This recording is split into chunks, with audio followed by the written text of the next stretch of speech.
결과이지만 특별히 여로보암 가문의 모든 사람들이 여로보암의 우상 숭배로 말미암아 멸문지 화를 당할 것이라고 하나님의 두려운 경고의 말씀이 오늘 본문에 기록되고 있습니다. 자, 오늘 전체적인 내용을 먼저 쭉 살펴보고 그 다음에 우리가 교훈을 찾도록 그렇게 하겠는데요. 간략한 내용은 이렇습니다. 먼저 여로보암이 그 아들 아비야가 병이 들자 자기 아내를 변장을 시켰어요. 여로보암이 아닌 것처럼 변장을 시켜서 선지자 아히야한테 보내는데, 이 아히야는 어떤 사람이었습니까? 자기 젊은 시절 자기에게 찾아와 자기의 옷을 벗어 12조각으로 찢고 10조각을 취하라. 하나님께서 너에게 10지파를 주시고 솔로몬에게는 1지파만 주실 것이다. 그렇게 자기가 왕이 될 것을 예언했던 선지자가 바로 아히야였습니다. 그런데 지금 이제 변장하고 찾아가라 이렇게 말하는 거 보니까 여로보암의 우상 숭배로 말미암아 아히야 선지자와 여로보암 사이가 좋지 않았다는 걸 우리가 유추를 할 수가 있죠. 네. 자, 1절로 4절에서 먼저 한 번 더 같이 읽겠습니다. 한 절씩 읽습니다. 그때 여로보암의 아들 아비야가 병든지라. 여로보암이 자기 아내에게 이르되 청하건대 일어나 변장하여 사람들이 그대가 여로보암의 아내임을 알지 못하게 하고 실로로 가라. 거기 선지자 아히야가 있나니 그는 이전에 내가 이 백성의 왕이 될 것을 내게 말한 사람이니라. 그대의 손에 떡 10개와 과자와 꿀 한 병을 가지고 그에게로 가라. 그가 그대에게 이 아이가 어떻게 될 것을 알게 하리라. 여로보암의 아내가 그대로 하여 일어나 실로로 가서 아히야의 집에 이르니 아히야는 나이가 많아 눈이 어두워 보지 못하더라. 네, 자, 여기 아히야 선지자는 나이가 많아서 시력이 좋지 못하여 누가 누군지 구별을 못하고 있었습니다. 근데 변장을 하고 왔는데 헛된 변장이었어요. 그리고 이제 여로보암이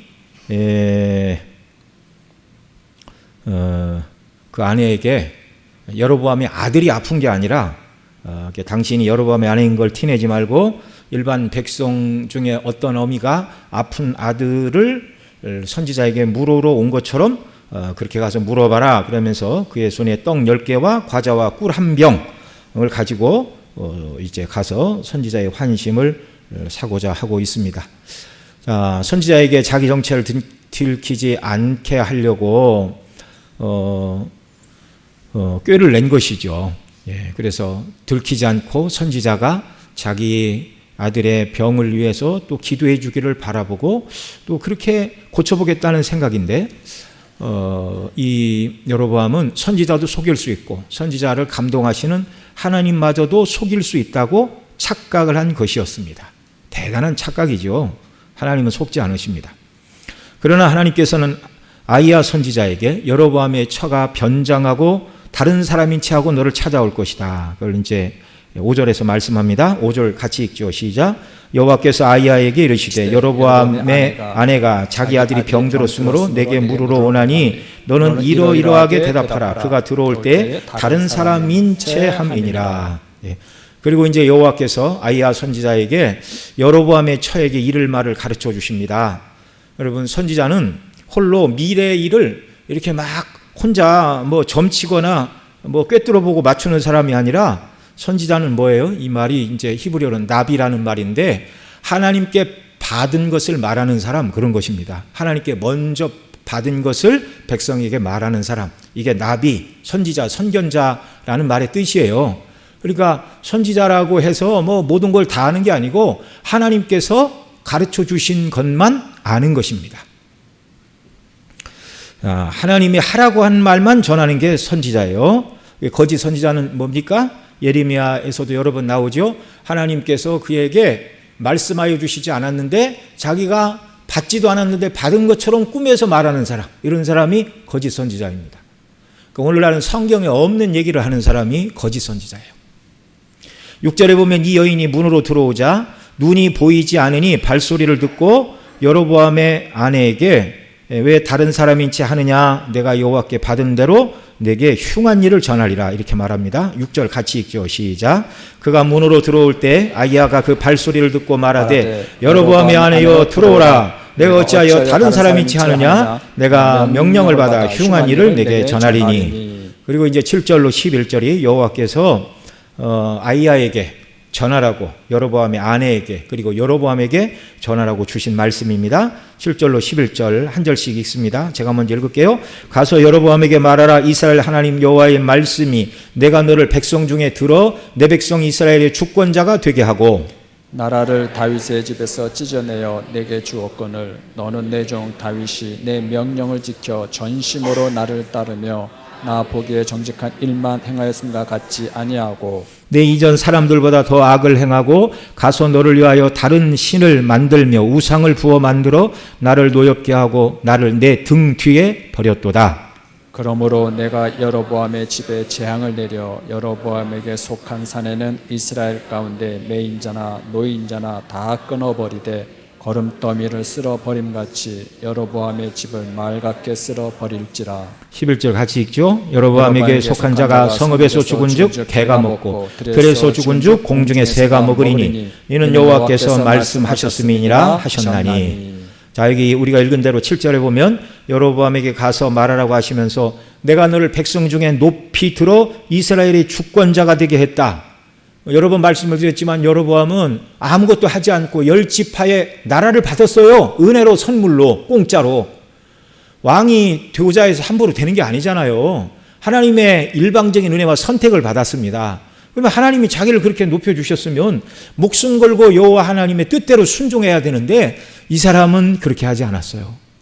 자기가 은혜를 입었는데 하나님의 은혜를 망각하고 말았습니다. 백은망덕이죠. 말 그대로.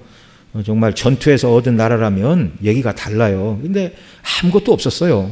그저 은혜로 받았습니다. 8절에는 나라를 다윗 집에서 찢어내어 내게 주었는데 너는 다윗과 같지 않아서 내 명령을 전심으로 따르지 않고 정직히 행하지 아니하였다. 너에게 내가 기대한 것은 10지파를 주면서 너에게 기대한 것은 다윗처럼 나를 섬기라고 하는 것, 그것밖에 없다. 하나님 이걸 지금 리마인드 시켜주시는 거예요. 네. 너는 내 종 다윗이 내 명령을 지켜 전심으로 나를 따르며 나 보기에 정직한 일만 행하였음과 같지 아니하고. 10지파를 찢어 주실 때도 다윗처럼 행하라. 그것만 기대하셨죠. 10지파를 선물로 받은 대신에 여로보암이 해야 될 일은 다윗처럼 하나님을 섬기는 것이었습니다. 그런데 그렇게 하지 않았어요. 9절 오히려 이전 사람들보다 더 악을 행하여 다른 신들을 만들고 우상을 부어 만들어서 나를 노엽게 하고 나를 내 등 뒤에 던졌다. 솔로몬보다 또는 그 사사실의 시대보다 더 심각한 우상 숭배의 죄를 저질렀고 네가 나를 내 등 뒤에 던졌다 이렇게 하십니다. 10절 그래서 여로보암의 집에 재앙을 내려 모든 남자는 매인자나 노인자 할 것 없이 뭐 그 종이나 자주자나 할 것 없이 다 끊어버리고 거름더미를 쓸어버림 같이 말갛게 쓸어버릴 것이다. 11절 여로보암에 속한 자 중에 성읍에서 죽으면 누가 먹어요? 개가 먹고 들에서 죽으면 누가 먹어요? 공중의 새, 독수리, 까마귀 밥이 될 것이라는 말입니다. 그리고 아픈 아들에 대한 말씀이 12절 13절이에요 12절 제가 읽습니다. 너는 일어나 내 집으로 가라. 내 발이 성읍에 들어갈 때에 그 아이가 죽을지라. 13절 온 이스라엘이 그를 위하여 슬퍼하며 장사하려니와 여로보암에게 속한 자는 오직 이 아이만 묘실에 들어가리니 이는 여로보암의 집 가운데서 그가 이스라엘의 하나님 여호와를 향하여 선한 뜻을 품었음이니라. 예, 그래서 내가 내 성읍으로 들어갈 때 그 아이가 죽을 것이다. 예, 참 고민스럽죠. 집에 가면 아들이 죽는데요. 그럼 아들을 더 살리려면 어떻게 해야죠? 세계 일주를 떠나야죠. 네, 참 기구한 운명입니다. 그런데 여러분 이 언뜻 보면 여로보암의 이 아들 아비야가 아버지 죄 때문에 병든 것 같잖아요. 우리 보기에는. 그래서 지금 물으러 왔잖아요. 그런데 여기 하나님께서 뭐라고 그러세요? 여로보암의 집 가운데서 그가 이스라엘 하나님 여호와를 향하여 선한 뜻을 품었다. 그래서 병이 들었대요. 그러니까 나머지 여로보암과 다른 아들들은 여로보암과 똑같은 생각을 하고 있는 우상 숭배자들인데 이 아비야만 하나님을 향하여 선한 뜻을 품은 착한 아들이라 병들었다는 거예요. 그리고 죽는다는 거예요. 이제 좀 뒤에 가서 더 말씀을 드릴게요. 예. 자, 왜 그런가? 뭐 너무 궁금하면 그 다음에 또 안 들어오니까 이 아이만 묘실에 들어가리라 이렇게 말씀하고 있어요. 이 아이만 묘실에 들어가고 나머지 모든 자식들은 어떻게 된다고요? 성에서 죽으면 개가 먹고 들에서 죽으면 새가 먹고. 예. 우리 그 지난 주 오전 예배 때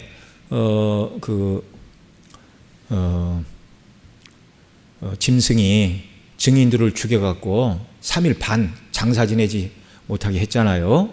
그래서 유대인들은 장사를 지내지 못하는 거, 시체가 들에 그냥 있는 거, 이것이 이제 수치와 멸시와 조롱의 상징이라고 말씀을 드렸는데 바로 이런 일들이 여로보암 집에 있게 될 것이다. 죽은 사람에게 할 수 있는 최소한의 예의가 땅에 묻어주는 거예요. 흙으로 왔으니 흙으로 돌아가게. 그런데 흙에서 왔는데 개의 밥이 되고 새의 밥이 되고, 이건 정말 존귀한 사람이 너무 비천해지는 거잖아요. 예.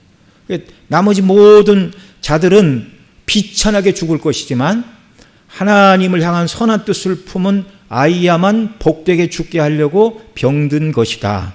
이렇게 말씀하고 있어요. 그러니까 여러분, 뭐 뒤에 가서 더 말씀을 드리게 될지 모르지만 때때로 우리에게 어려운 일, 좋지 않은 일, 때로는 죽음이 이른 시간에 찾아온다 할지라도 그것이 하나님의 섭리 가운데 저주가 아닌 경우도 있다는 사실을 기억을 해야 됩니다. 자, 뒤에 가서 더 말씀을 드릴게요. 자, 이 아이만 묘실에 장사되는 그런 특별한 은혜를 주신대요. 그래서 이사야 57장 1절에는 이런 말씀이 있어요. 제가 읽어드릴게요. 의인이 죽을지라도 마음에 두는 자가 없고 자비한 자들이 취하여 감을 입을지라도 그 의인은 화액전에 취하여 감을 입은 줄로 깨닫는 자가 없도다. 이런 말씀이 있습니다. 그러니까 의인이 일찍 죽으면 저주받은 것이 아니라 더 큰 화액전에 하나님이 편안하게 영광의 나라로 데려가시는 일도 있다. 그러니까 모든 죽음이 다 저주받은 죽음이 아니라 그런 말이죠. 이해가 되시죠? 예를 들어서 뭐 우리나라에 그런 일이 없었어야 좋았지만 6.25가 이렇게 터져가지고 많은 사람들이 죽고 교회가 핍박을 받고 막 이러는데 6.25가 주일날 일어났잖아요. 그 전주일 6월 25일이 아니라 25일 전이면 며칠입니까? 17일, 13일? 13일인가요? 18일.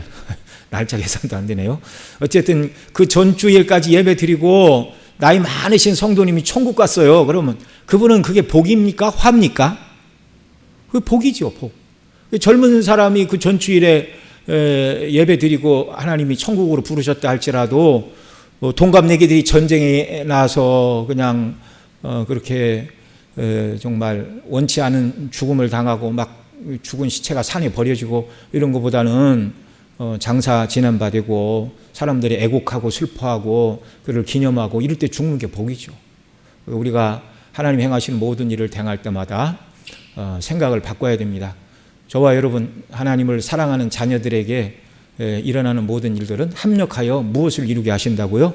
선을 이루게 하신다고요. 그러니까 때로 어려움이 찾아오고 질병이 찾아오고 죽음이 찾아오는 일들이 있다 할지라도 그것이 꼭 저주가 아니라 하나님이 더 큰 고난을 당하지 않게 하시려는 방편일 수도 있다는 사실을 우리가 알아야 하겠습니다.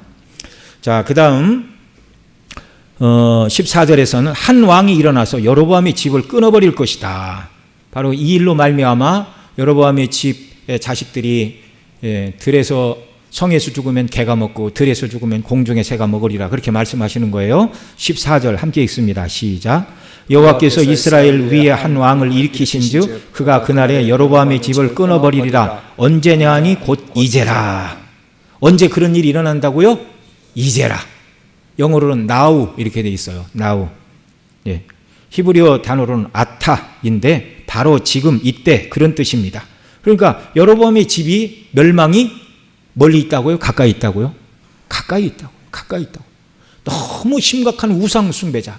다윗처럼 하나님 경외하기를 바랬더니 다른 모든 우상 숭배자보다 더 심하게 다른 신을 찾고 우상을 숭배하고 하나님을 자기 등 뒤에 던져버린 여로보암의 멸문지 화가 이제라 가까웠답니다.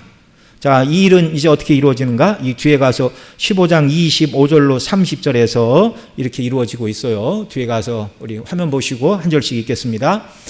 유다의 아사왕 둘째 해에 여로보암의 아들 나답이 이스라엘 왕이 되어 2년 동안 이스라엘을 다스리니라. 그가 여호와 보시기에 악을 행하되 그의 아버지의 길로 행하며 그가 이스라엘에게 범하게 한 그 죄 중에 행한지라. 이에 이사갈 족속 아이아의 아들 바사가 그를 모반하여 블레셋 사람에게 속한 깁부돈에서 그를 죽였으니 이는 나답과 온 이스라엘이 깁부돈을 애워싸고 있었음이더라.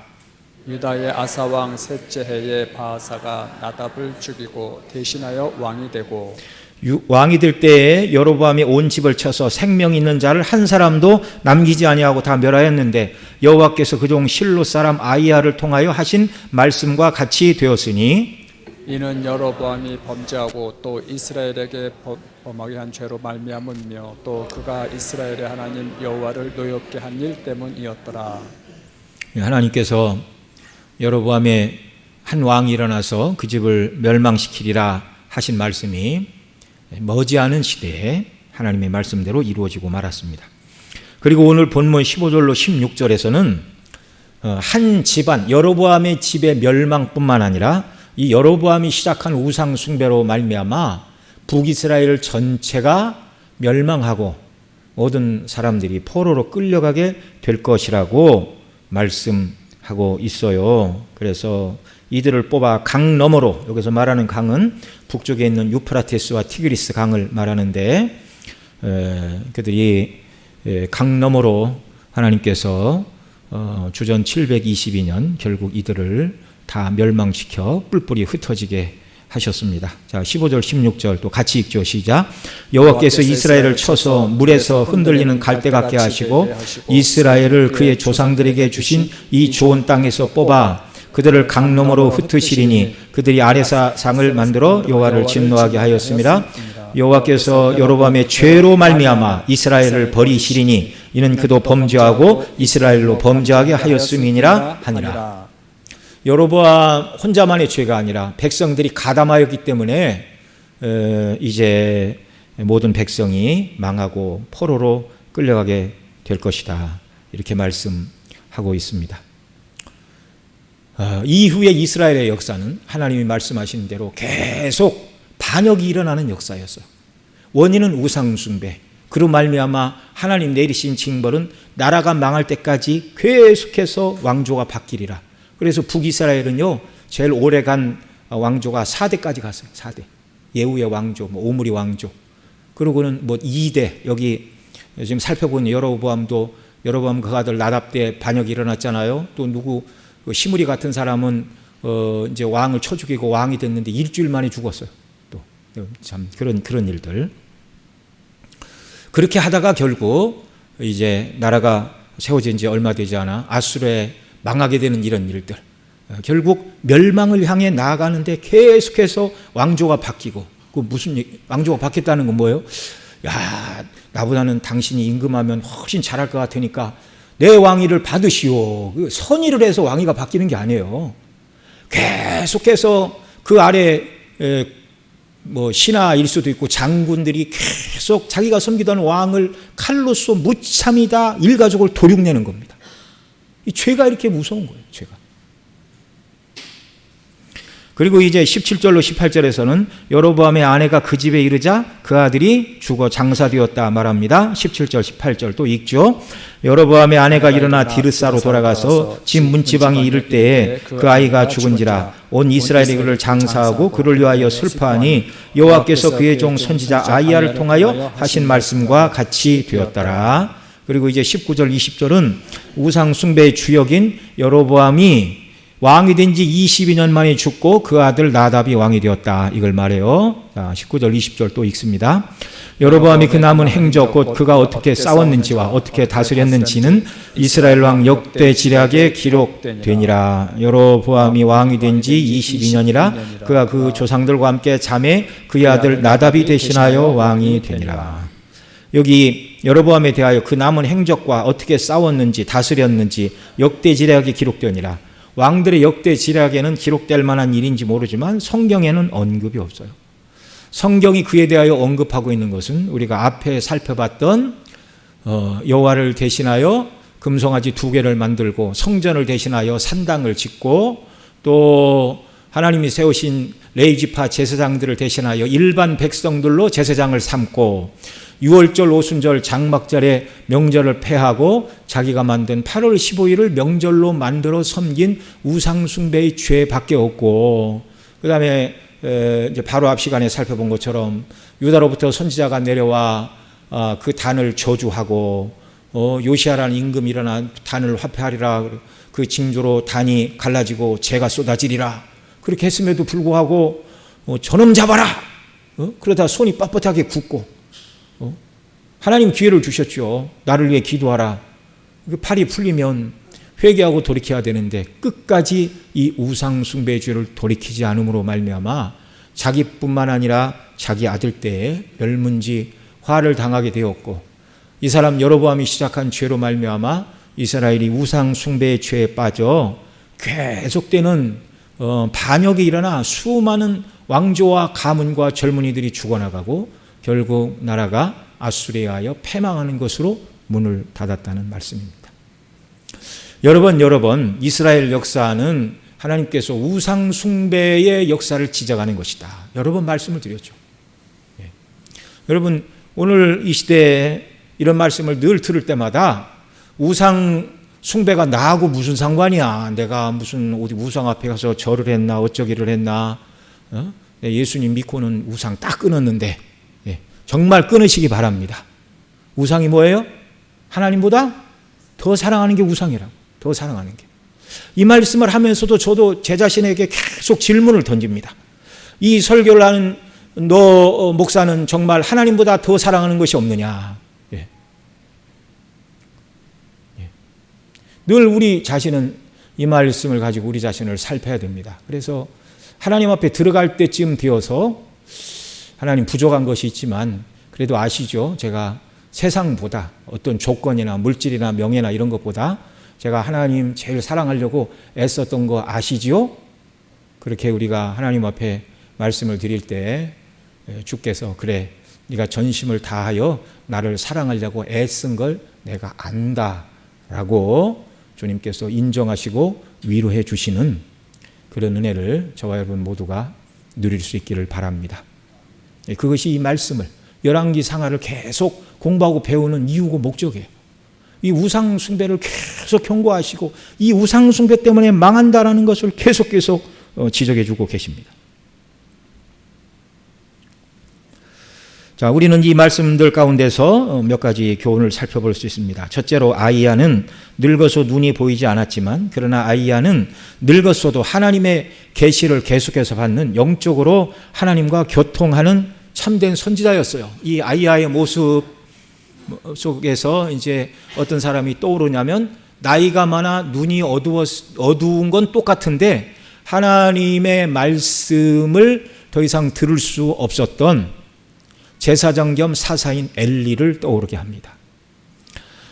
사무엘상 4장에 보면 늙은 제사장 엘리 사사를 겸하고 있었는데요. 나이 많고 눈이 어두워 보지 못하는 것은 아이야와 같았죠. 그러나 여기 본문의 아이야는 하나님과 늘 생명의 교통을 하여서 여호와의 선지자에게 물으러 오는 사람도 있고 하나님께서 그에게 전할 말씀도 주시고 생명의 교통이 이어져 오고 있는데 엘리는 그렇지 않았어요. 하나님께서 제사장이요 사사가 있는 엘리가 있음에도 불구하고 여호와의 전에서 자는 사무엘을 부르셨습니다. 사무엘아 사무엘아 부를 때마다 엘리에게 쫓아갔죠. 종이 여기 있나이다. 안 불렀으니 가서 자라. 2번 3번. 그러자 이제 겨우 엘리가 하나님께서 사무엘을 부르시는구나. 이제 그때 깨닫게 되었습니다. 상당히 둔한 사람이라는 거죠. 그리고 엘리의 아들들의 죄를 그 아버지 엘리에게 경고하지 않고 다른 선지자를 통하여 너의 아들들이 성막에 있는 여인들과 섬기는 여인들과 동침을 하고 또 하나님께 제사 드릴 그 음식을 하나님께 드리기도 전에 그냥 소쿠리로 콕 찍어서 삶고 있는데 맛있는 부분 가지고 가고 또 원래 생고기는 먹으면 안 되는 겁니다. 기름도 먹으면 안 되는 겁니다. 그런데 생고기를 달라 그래서 구약시대 백성들은 다 이제 삶은 고기를 보통 이렇게 먹었죠. 이제 그런데 기름은 다 떼고 또 이렇게 하나님 앞에 피와 기름은 떼고 제사를 지내야 했는데 이 엘리의 두 아들들은 오늘날로 얘기하면 바베큐 맛을 일찍이 알았습니다. 그래서 하지 말아야 될 일들을 했어요. 그들의 죄를 지적할 때도 엘리에게 말씀하시지 않고 다른 선지자를 통하여 말씀해 주셨습니다. 이건 뭐예요? 여기 아이야는 눈이 어두웠다 그러지만 영적으로는 정말 어두워지지 않은 사람인데 엘리는 육신의 눈도 어둡고 영적인 눈도 어두운 사람의 대표였습니다. 우리 성도님들 모두 노년의 삶이 우리 모두가 다 노년을 향하여 달려가고 있습니다. 여기 누가 부정하실 나이 누가 계시나요? 네. 우리 다 노년을 향하여 달려가고 있는데 사도 바울이 뭐라고 그랬어요? 겉사람은 후패하나 속사람은 날로 새롭도다. 사도 바울이 늙어서 한 말이에요. 늙어서 한 말. 우리의 겉사람은 후패하나 속사람은 날로 새롭도다. 이런 은혜의 고백이 저와 여러분 모두에게 넘쳐나기를 바랍니다. 겉사람은 늙어지더라도 속사람은 날마다 하나님과의 생명의 교통 속에 정말 충만한 은혜 가운데 거해야 하겠습니다. 그러려면 구원의 기쁨으로 충만해야 되고 장차 들어갈 천국의 소망으로 깨어 하루하루 주의 뜻대로 순종하는 귀한 역사가 우리 성도님들 모두에게 성도님들의 삶 속에서 항상 넘쳐나기를 소원합니다. 둘째로 여로보암은 우상 숭배의 죄악 가운데 행하면서 그 아내를 선지자에게 나아가 여호와의 뜻을 물었으나 자신들이 원하는 대답, 아이들의 병도 얻지 못하였고 또 흉한 예언을 받았을 뿐이에요. 한 왕이 일어나 너희를 다 죽일 것이고 멸문지 화를 당할 것이다. 그리고 이스라엘이라는 나라는 언젠가는 망하여 백성들이 다 강 저편으로 끌려가게 될 것이다. 여러분, 인생이 죄와 악을 가지고 회개하지 않고는요 하나님의 응답을 받을 수 없다는 것을 가르쳐 주시는 대목이에요. 오늘도 마찬가지입니다. 에스겔 14장 1절로 4절 말씀 한 절씩 같이 읽겠습니다. 이스라엘 장로 두어 사람이 나와 내 앞에 앉으니 인자야 이 사람들이 자기 우상을 마음에 들이며 죄악의 걸림돌을 자기 앞에 두었으니 그들이 내게 묻기를 내가 조금인들 용납하랴.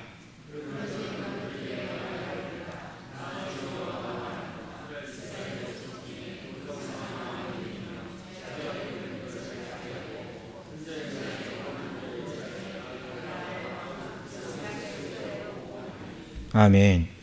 자, 선지자 에스겔 앞에 이스라엘 장로 두 사람이 나와 하나님의 뜻을 물었으나 하나님께서는 에스겔에게 말씀하셨어요. 그들이 우상을 마음에 드리고 마음에 우상이 가득하대요. 그리고 죄악의 걸림돌을 자기 앞에 두고 있는 자들에게는 내게 묻는 것을 조금인들 용납하지 않겠다.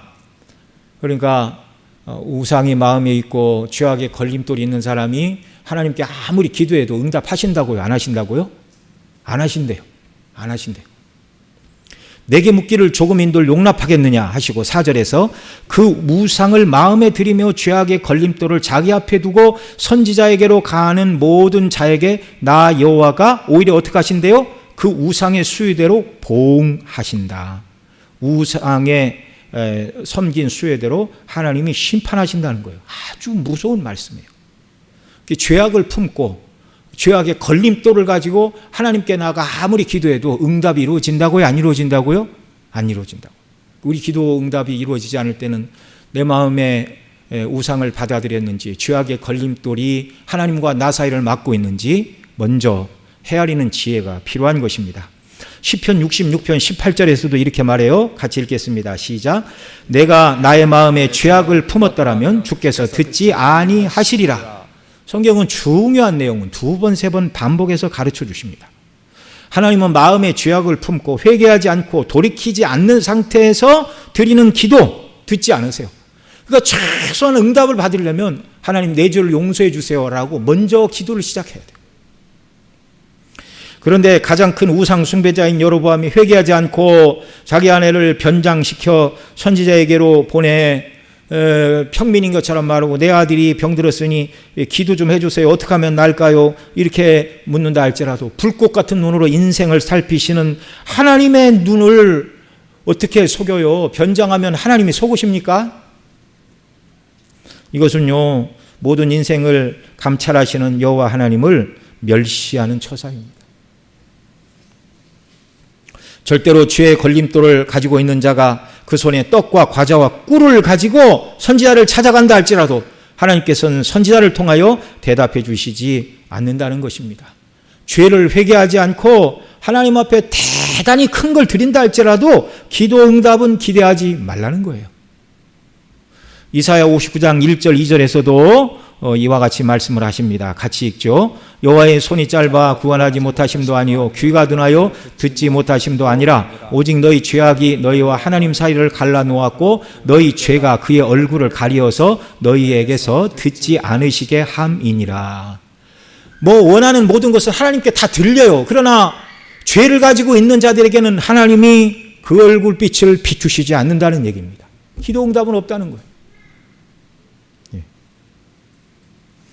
여러분, 예수님 믿는 저와 여러분이 어떤 죄에 빠진다 할지라도 여러분 구원이 취소되는 것은 아닙니다. 그러나 하나님 기뻐하시지 않는 죄 가운데 거하면 하나님의 얼굴이 안 보이는 거예요.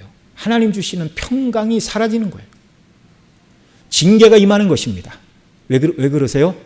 얼른 회개하고 돌이키고 나와의 관계를 회복하고 나만 바라보고 내게 집중하라.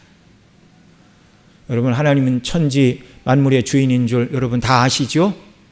물질도 뭐도 아무것도 아니에요. 하나님과의 관계를 견고히 하면 하나님 모든 문제의 해결자가 되시는 줄을 믿으시기 바랍니다. 예수님을 믿음으로 구원받은 저와 여러분, 주님과의 생명의 교제, 하나님의 얼굴빛이 가리지 않게 하는 일, 사소한 죄로 말미암아 하나님과 우리 사이를 놓는 이런 일들을 우리가 제일 경계해야 될 일들이라는 거 기억해야 됩니다. 또한 여로보암은 배은 망덕의 대표적인 인물이에요. 앞서 말씀드린 대로 그는 나라를 얻기 위하여 아무것도 행한 것이 없는 왕인데 전적인 은혜로 열지파의 왕이 되었습니다. 이 은혜를 생각하면 그 누구보다 하나님을 사랑하고 그 말씀에 누구보다 순종해야 되는 것은 당연한 일이었어요. 그런데 오늘 본문 9절에 보면 너 이전 사람들보다 더 악을 행하여 가서 너를 위하여 다른 신을 만들며 우상을 부어 만들어 나를 노엽게 하였고 나를 내 등 뒤에 버렸다. 다른 신을 만들며 우상을 부어 만들고 섬김으로 여호와 하나님을 노엽게 하고 하나님을 등 뒤에 버렸다. 이 등 뒤에 버렸다라는 말은 하나님을 없는 분처럼 취급했다, 그런 말입니다. 하나님을 그 앞에 모시지 않았다는 거예요. 하나님께서는 여로보암의 행위가 너무 괘씸하고 서운하신 것을 이렇게 말씀하신 것이죠. 여호와를 등 뒤에 버린 여로보암을 향하여 하나님이 10절에서 아주 무서운 말씀을 하셨어요. 한 번 더 읽습니다. 그러므로 내가 여로보암의 집에 재앙을 내려 여로보암에게 속한 산에는 이스라엘 가운데 매인자나 노인자나 다 쓸어버리되 거름더미를 쓸어버림 같이 여호와의 집을 말갛게 쓸어버릴지니라. 아멘. 여러분 아침에 일하는데 여러분 현관 앞에 어느 집 개인지는 몰라도 개가 똥을 싸놓고 갔어요. 그럼 그거 뭐 눈 뜨고 볼 사람 있어요? 어떻게 해야 돼요? 주인을 차지하지요. 예, CCTV 돌려보고, 예. 그 시골 마당 같으면 어떻게 해요? 빗자루로 싹싹 쓸어버리는 겁니다. 아이고, 네 집개가 와서 똥을 싸놓고 갔어. 예. 여기 거름처럼, 여기 뭐라고 그래요? 거름더미를 쓸어버림 같이 여로보암의 집을 말갛게 쓸어버리라. 우상 숭배자인 여로보암과 그의 자손들이 하나님 보실 때 어떤 존재라는 거예요? 좋은 말로 거름, 조금 거시간 말로 한자. 예. 여러분, 하나님은 우상 숭배를 얼마나 미워하시는가, 그걸 알아야 돼요. 떨어지는 낙엽 색깔이 곱게 물들어도 사람이 빗자루로 쓰는데, 거름이 떨어져 있으면 그걸 쓸지 않을 사람이 누가 있어요? 하나님이 너무너무 분노가 치밀으신 말씀이에요. 분노가 치밀어서 정말 말갛게 쓸어버릴 것이다. 그리고 11절에서 뭐라고 그래요? 여로보암에 속한 자가 성읍에서 죽으면 뭐가 먹고? 개가 먹고, 들에서 죽으면 공중의 새가 먹으리니 이는 여호와의 말씀이니라 하셨느니라. 참, 이것보다 더 정말 죄에 대하여 신랄하게 문책하시는 내용은 없습니다. 여러분, 거듭 말씀을 드리지만 유대인들은 최대의 수치가 죽어서 장사되지 못하는 것, 이것이 최대의 수치요 조롱과 멸시로 생각을 했습니다. 장사되지 못하는 것에 그치지 않고 그 시체를 성에서는 들개들이 먹고 들에서는 공중의 새들, 독수리와 까마귀의 밥이 된다 말씀하신 것, 정말 그들은 단순히 죽어 시체까지도 멸시를 당하는 것을 넘어서서 그들의 영혼들이 영원한 하나님의 진노와 형벌의 대상이라는 것도 포함하고 있는 말들입니다. 여로보암의 우상 숭배 이후 이스라엘 역사는 14절과 15절에 말씀하신 대로 계속되는 죽음의 혁명이 뒤를 이어서 일어났어요. 그리고 결국 나라가 망하여 포로로 끌려갈 것을 바라보고 살아가는, 이스라엘 백성들은 모두가 다 알아요. 결국 언젠가는 다른 나라에 가여 망하고 포로로 끌려갈 것이다. 멸망을 선포받아놓고 그날을 향하여 걸어가고 있는 거예요. 이것처럼 참 깝깝하고 비참하고 소망이 없는 것이 어디가 있습니까? 네?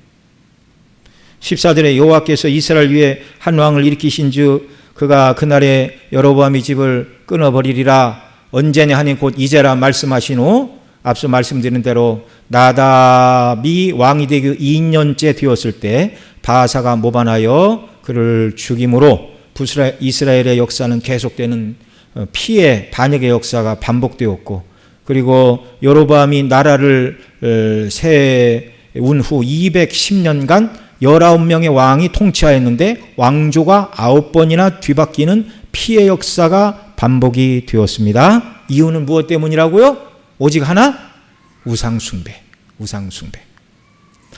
또한 15절 말씀과 같이 결국 그들은 주전 722년 나라가 망하여 아수르의 포로가 되어 강 너머로 끌려감으로 역사 속에서 북이스라엘은 사라지고 말았습니다. 그들 중에 누가 돌아온 사람도 덜어 있겠죠. 그런데 이제 바벨론 포로는 이제 유다와 베냐민 지파가 포로로 끌려가서 일부가 돌아왔잖아요. 그들이 돌아올 때 먼저 끌려간 북이스라엘 지파 사람들이 얼마가 왔는지는 모르지만 정확한 숫자는 말하고 있지 않아요. 그 모든 우상 숭배자들은 다 끊겼습니다. 여로보암이 시작한 우상 숭배의 죄가 여로보암의 가문뿐만 아니라 그 우상 숭배에 가담한 모든 백성들 전체를 멸망으로 이끌고 말았습니다. 우리는 죄의 싹은 사망이라는 것을 기억해야 됩니다. 여로보암은 죄라는 씨를 심고 가정의 멸문지화, 나라의 패망의 열매를 거둘 뿐이었습니다. 이스라엘 전체는 우상 숭배라는 씨를 심고 왕들은 반역으로 목숨을 잃었고 결국 나라는 멸망으로 끝이 나고 말았습니다. 그리스도의 존귀하신 법의 피로 구속함을 받은 저와 여러분 모두는 정말 하루하루를 하나님을 기쁘시게 하는 대로 달려나가는 자들이 되기를 소원합니다. 하나님보다 더 사랑하는 것, 그것이 뭐라고요? 우상이라고요. 그것이 없기를 원합니다. 물론 우리가 천국에 가면 그렇게 될 것입니다. 그것이 우리의 소망이에요. 천국은 범죄하기 이전에 아담보다 더 영광스러운 상태. 왜냐하면 아담은 타락할 가능성이 있었지만 예수님 안에서 완전하게 성화되고 영화롭게 된 저와 여러분은 천국에서는 조금이라도 타락할 가능성이 있다고요? 없다고요? 없다고요. 그래서 완전한 상태입니다. 아담은 에덴에서 온전한 상태였어요. 하나님을 의지하여 범죄하지 않을 수 있었어요. 범죄 이전에 아담에게는요, 하나님의 율법이 기쁨이고 순종할 때 참된 만족을 주는 화평의 도구가 바로 범죄하기 이전에 아담에게 있어서 하나님의 계명이고 율법이었습니다. 제가 금요일 날 그 부분을 살펴보면서 여러 번 말씀을 드렸는데, 여러분 이렇게 바늘기에 실 끼는 거 잘 안 보이잖아요. 잘 안 보이는데 한 번에 딱 꼈어요. 기분 좋아요, 안 좋아요? 그 별거 아닌데도 기분이 좋아요. 예. 그 아담의 마음이 그랬어요. 하나님이 명령하시면 그대로 순종하려는 마음. 예. 하나님이 무엇을 말씀하시든지 범죄 이전에 아담의 마음에는 딱 맞는 것이었어요. 딱 맞는 거. 딱 맞는 거. 예. 아유, 오늘 저녁에는 출출한데 어디 뭘 좀 먹을까? 맛있는 국수를 삶아서 비벼 먹을까? 이렇게 생각을 하고 있는데, 예? 그렇게 생각을 하고 있는데, 가족 중에 누가 막 가서 물을 올리고 막 국수를 끓여요. 왜 그랬더니, 국수 삶아서 비벼 먹으려고 그런다 그러면 참, 별거 아니지만 얼마나 소소한 기쁨이 넘칩니까? 예? 그 별것 아닌 것도 그런데, 예? 거룩하신 하나님이 무엇을 말씀하시는지 아담은요, 그것을 기꺼이 행할 마음이 있었고 행할 능력이 있었어요. 그리고 그걸 행할 때 주시는 하나님의 기쁨이 그의 마음에 충만했습니다. 우상 같은 건 끼어들 여지가 없었어요. 나중에 천국에 가서 저와 여러분이 그렇게 된다는 말입니다. 네, 그렇게 된다는 말입니다. 네, 정말 하나님의 뜻대로 순종하고 싶은 열망감이 충만한 상태, 그게 천국이에요. 그게 천국. 천국에서 저와 여러분 모두가 하나님 아버지와 우리 주 예수 그리스도만 사랑하고 그 말씀에 전적으로 기뻐하고 순종하는 자들, 그리고 순종할 때 하나님이 더더욱 충만한 기쁨을 주시고 미소 지으시는 얼굴로 우리를 대하시고 하나님의 영광 가운데 참여하는 놀라운 은혜를 베풀어 주시는 줄, 그것이 천국인 줄 믿으시기 바랍니다. 이 생각을 하시고 이 땅에서부터 우리가 그런 삶을 연습하고 주 앞에 가야 되겠다, 이런 마음의 소원을 가지시는 귀한 역사가 있기를 바라고요. 그래서 십자가의 대속을 사랑하고 천국의 영광을 사모함으로 하나님보다 더 사랑하는 우상들을 다 내어버리고 하나님 한 분만이 저와 여러분의 가슴 속에 정말 가장 뜨거운 애착과 사랑과 열정과 추구하는 오직 유일한 한 분 하나님이 우리의 유일한 주인이시고 대상이 되기를 간절히 소원합니다. 이런 은혜를 달라고 우리 하나님 앞에 이 시간 또 함께 간절히 기도하겠습니다. 사랑하시는 아버지 하나님, 또 이 시간 저희들 주의 말씀 붙들고 기도합니다. 은혜를 베풀어 주옵소서. 우상 숭배 하나님이 너무너무 미워하셨고 결국 여로보암과 그가 세운 이스라엘이 우상 숭배의 죄로 말미암아 모든 왕들이 불행하게 죽었고 정말 피해 반역의 역사가 이루어졌고 나라는 결국 210년 만에 아수르에 망하여 백성들이 뿔뿔이 흩어지는 저주받은 나라가 되고 말았습니다. 하나님 아버지, 오늘도 하나님께서 우리에게 우상 숭배를 이렇게 미워하고 싫어하신다는 것을 온전히 깨달아 알게 하여 주시기를 원하옵고, 하나님 아버지, 우리에게 은혜를 더하사 예수 그리스도의 십자가의 대속의 은혜와 사랑만, 아들을 내어주신 하나님의 그 놀라운 사랑만, 성령의 교통과 감동하시는 은혜만 우리의 심령 속에 가득 차게 하시고 살아 역사하는 놀라운 은혜를 우리 아버지 하나님 부어 주시옵소서. 범죄하기 이전에 아담이 하나님 뜻에 순종하기를 즐겨하였고 장차 우리가 하나님 나라 들어가게 될 때 하나님의 말씀에 온전히 순종하며 그 뜻대로 행하고 기쁨과 만족을 누리고 하나님의 영광에 참여하는 은혜의 복을 주실 줄 믿습니다. 그 영광의 나라를 바라보고 오늘도 순종하는 저희들이 되게 하시고 사람의 힘과 결심으로 되지 않사오니 성령이여 우리를 도와주시옵소서. 아버지 하나님, 진리의 말씀을 온전히 깨닫고 그 말씀에 붙들려 하나님 한 분만 나의 왕과 주인과 가장 존귀한 유일한 대상으로 삼고 살아가는 복된 삶이 되게 하여 주옵소서. 하나님 자리를 명예와 물질과 세상의 즐거움이 대신하지 못하도록 주여 우리를 지켜 주옵소서. 존귀하신 우리 구주 예수님의 이름으로 기도드리옵나이다. 아멘.